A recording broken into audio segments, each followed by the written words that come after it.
सकाळी नाश्त्याला दुसरं काही केलंच नव्हतं. त्यामुळे म्हटलं चला आज चहा चपातीच खाऊया, कारण मला ना गोळ्या खायच्या होत्या. आता मला वाटते 2 वर्ष जेवढ्या मी गोळ्या खाल्ल्या नसतील ना पुण्याला आल्यापासून, तेवढ्या मला आत्ता ना गोळ्या खाव्या लागतात. एवढा कंटाळा येतो गोळ्या खायचा. पण आता या गोळ्या चुकून मला काही चालणार नाही. जेवणाची तयारीला लागली होती. म्हटलं आज ना मस्तपैकी वाफवलेला बटाटा करूया.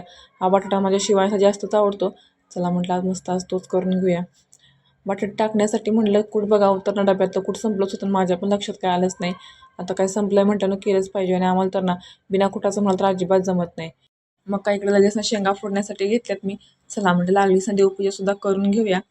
इकडे तुळशीला पाणी घालायला गेले तर इकडे छोटंसं एक रोपटं आलं होतं.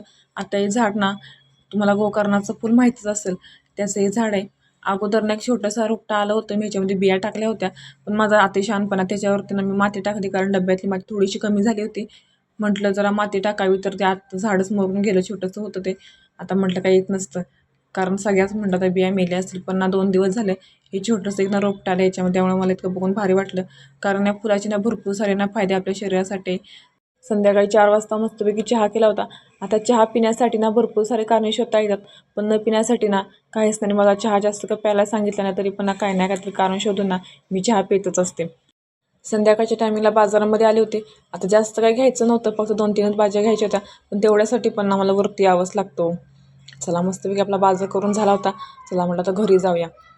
घरी आलेला चला म्हटलं तर बाजार तर भरला तर पाहिजे, तर असं तर ठेवून चालणार नाही पिशवीमध्ये.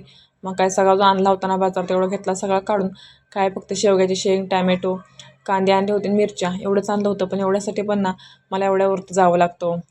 चला म्हटलं सगळा बाजार आहे ना पाठीमध्ये भरून घेऊया, नाहीतर इथं पडून राहिलं तर तसंच राहून जायचा. संध्याकाळच्या जेवणाला सुरुवात केली होती. 2 भाकरी घालून घेतल्या, आणि इकडे एका साईडला शेवग्याच्या शेंगाचं कालवण करून घेतलं. चला तर मग आजच्यासाठी एवढंच. भेटूया